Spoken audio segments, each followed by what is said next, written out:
Assalamualaikum warahmatullahi wabarakatuh.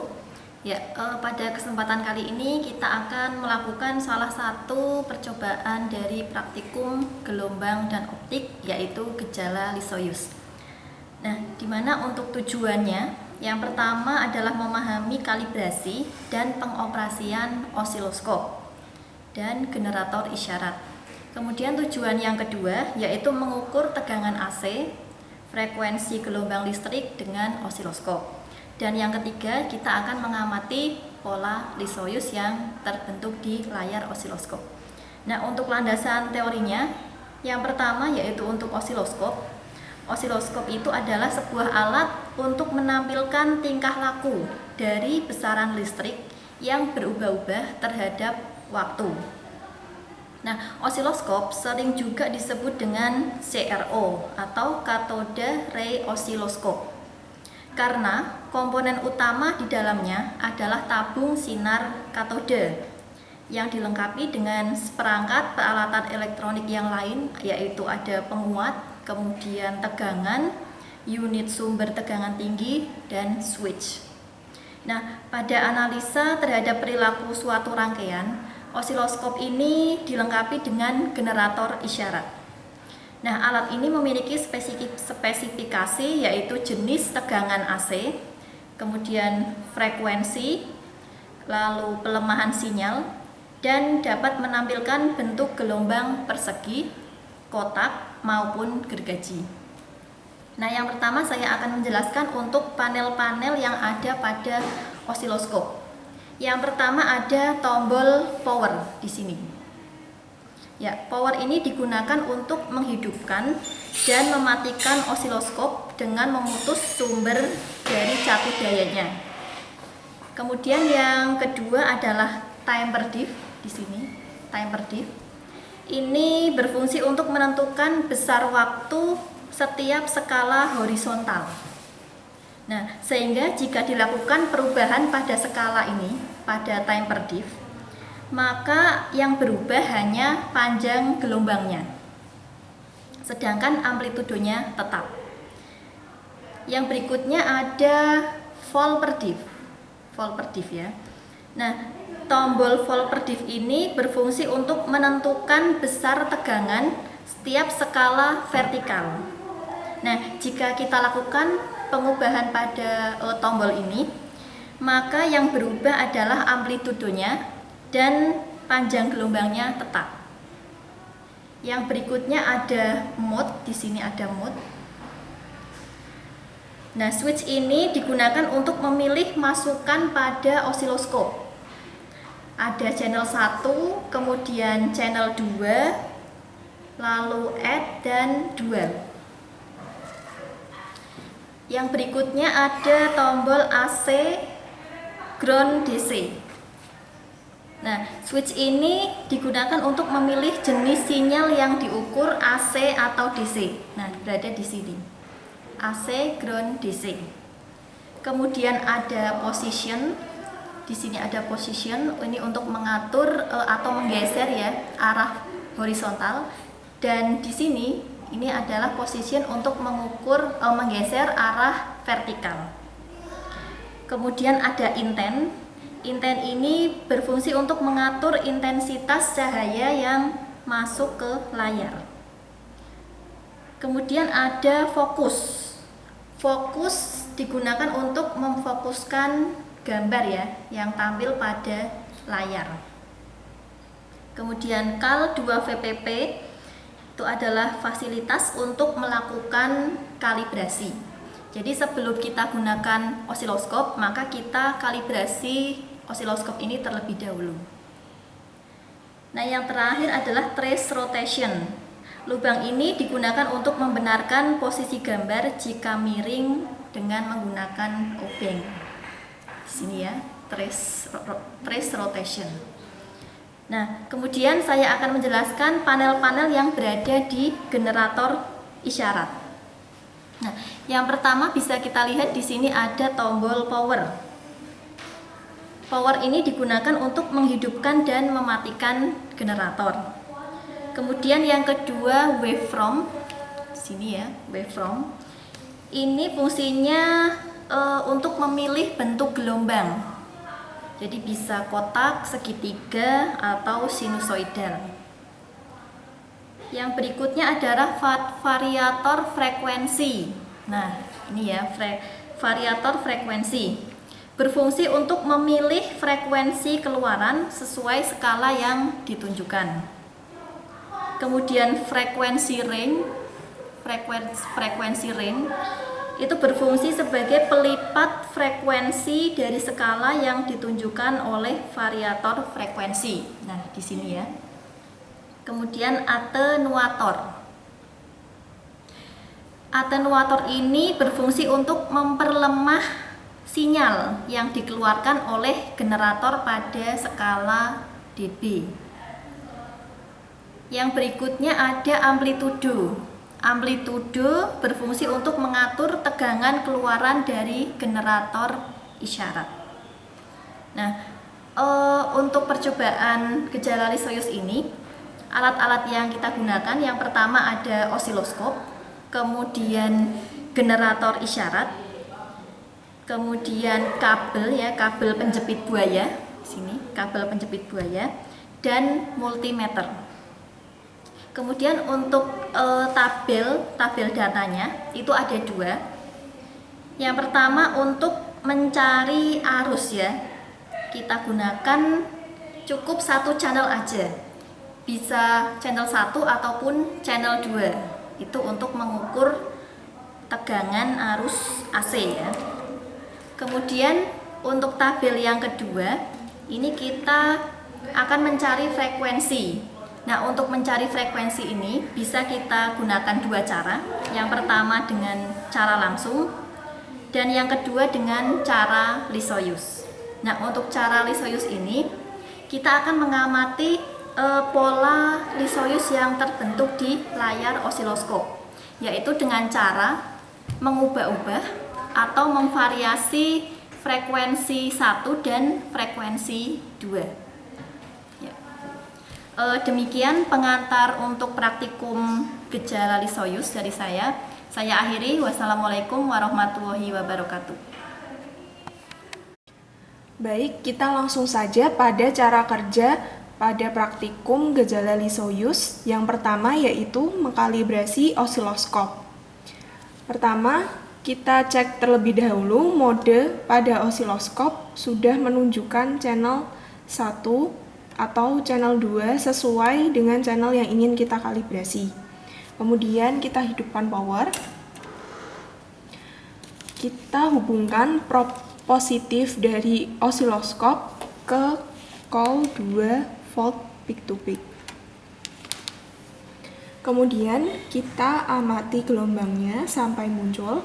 Karena belum muncul maka kita ubah volt per diff ataupun juga time per diff-nya.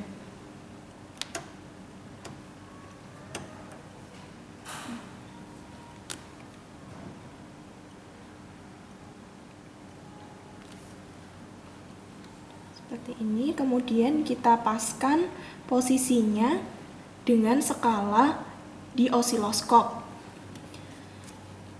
Nah, sampai terbentuk gelombang amplitudo seperti ini. Pada skala amplitudo terbaca 2 diff dari atas sampai bawah sebesar 2 diff. Kemudian kita kalikan dengan volt per diff. Skala volt per diff di sini menunjukkan 1 volt per diff, maka 2 dikali 1 sama dengan 2 volt. Maka cocok dengan 2 volt peak to peak. Maka dari itu osiloskop pada channel 1 telah terkalibrasi dengan baik. Cara seperti ini juga berlaku untuk channel 2.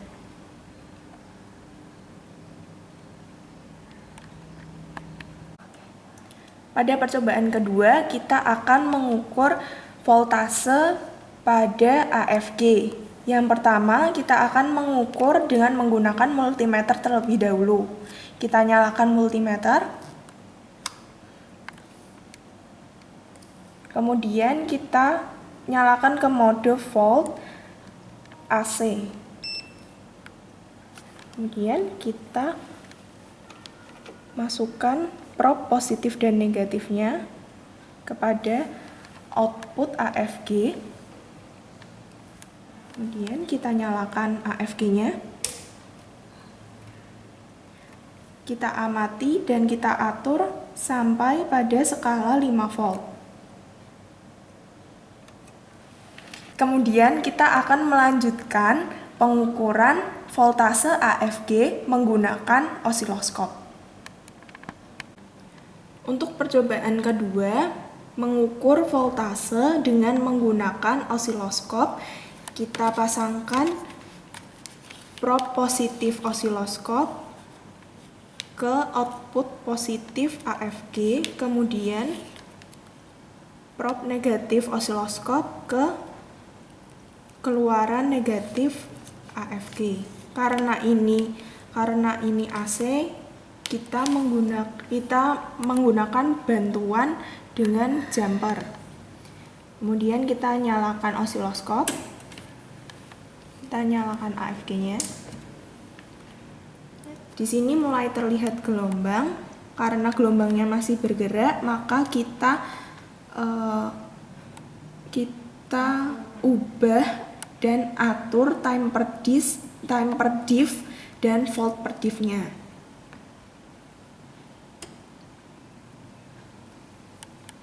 Kemudian kita paskan pada skala osiloskop. Terbentuk gelombang. Yang diminta pada tabel adalah data volt per diff. Di sini volt per diff menunjukkan skala 1 volt, kemudian time per diff menunjukkan skala 2 milisecond atau 2 kali 10 pangkat min 3 second. Kemudian untuk panjang gelombang atau lambda, yaitu diukur panjang satu gelombang secara horizontal, berarti satu puncak dan satu lembah. Panjangnya 1, 2, ada sisa 2,2. Kemudian amplitudo gelombang AC kita lihat dari puncak ke lembah secara vertikal, yaitu 1, 2, 3, 4, 5. Ada 5 diff. Untuk menentukan tegangan sumber AC, maka amplitudo dikali dengan volt per diff. Tadi amplitudonya 5 diff dikali dengan 1, maka perhitungannya hasilnya adalah 5 volt. Sesuai dengan perhitungan menggunakan multimeter. Untuk percobaan ketiga yaitu mengukur frekuensi. Pertama kita ukur frekuensi baca menggunakan multimeter terlebih dahulu.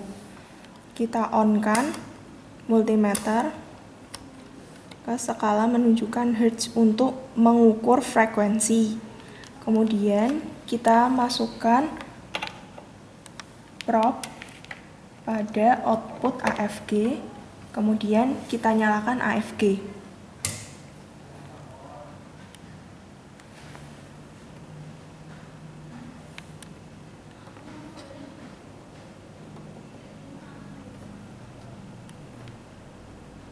Pada skala baca menunjukkan 1 dikali 100. 1 dikali frekuensi range-nya 100. Dari skala baca menunjukkan 100 Hz, kemudian pada skala multimeter menunjukkan 100 Hz. Maka dari itu, frekuensi baca sama dengan frekuensi multimeter. Untuk percobaan ketiga, mengukur frekuensi menggunakan osiloskop. Kita pasangkan prob positif, keluaran dan juga prob negatif. Kemudian kita nyalakan osiloskop dan juga kita nyalakan AFG. Pada skala baca terukur 100 Hz, kemudian kita akan baca dari skala osiloskop. Maka akan terbentuk lambda atau panjang gelombang dari awal puncak sampai ke lembah, yaitu berjumlah 5 div. Kemudian kita kalikan dengan skala time per div-nya, yaitu menunjukkan 2 milisecond.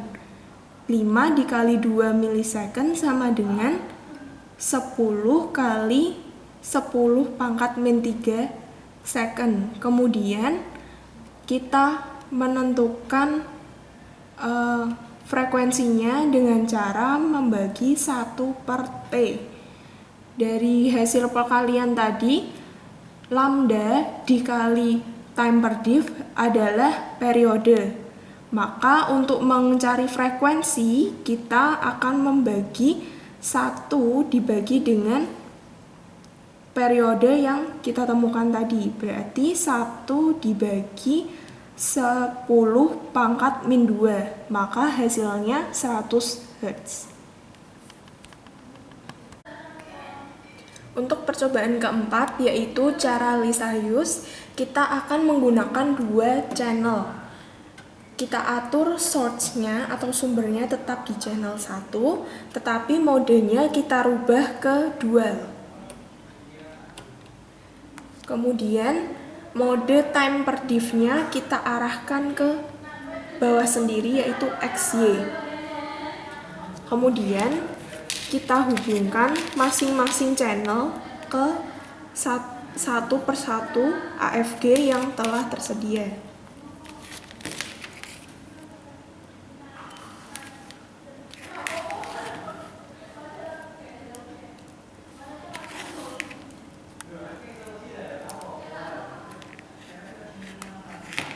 Kemudian kita nyalakan osiloskop, lalu kita nyalakan masing-masing AFG.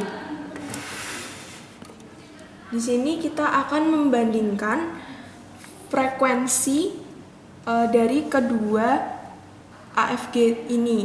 Yang pertama, AFG 1 menunjukkan 100 Hz, kemudian AFG 2 menunjukkan 100 Hz juga, yaitu 1:1 perbandingan frekuensinya. Kemudian kita cari gelombang yang stabil, kemudian terbentuk gelombang seperti ini. Maka kita telah membuktikan cara Lissajous untuk frekuensi gelombang 1:1. Kemudian frekuensi AFG 1 kita tingkatkan menjadi 2 kali AFG 2. Maka perbandingannya adalah 2:1.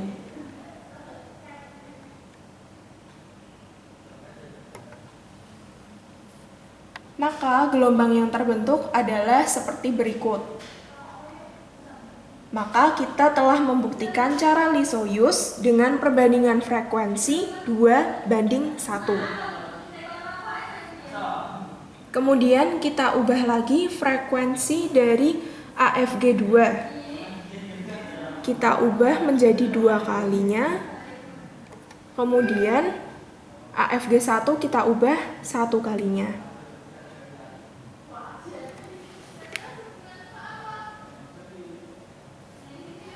Maka terbentuk gelombang seperti berikut.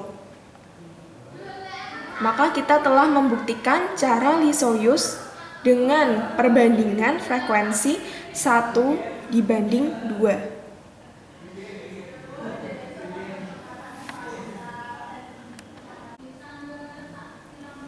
Dari hasil percobaan berikut, maka kita mendapatkan data volt per div 1 volt, time per div 2 milisekon, kemudian panjang gelombang atau lambda kita mendapatkan 5 div, kemudian amplitudo kita mendapatkan 5 div.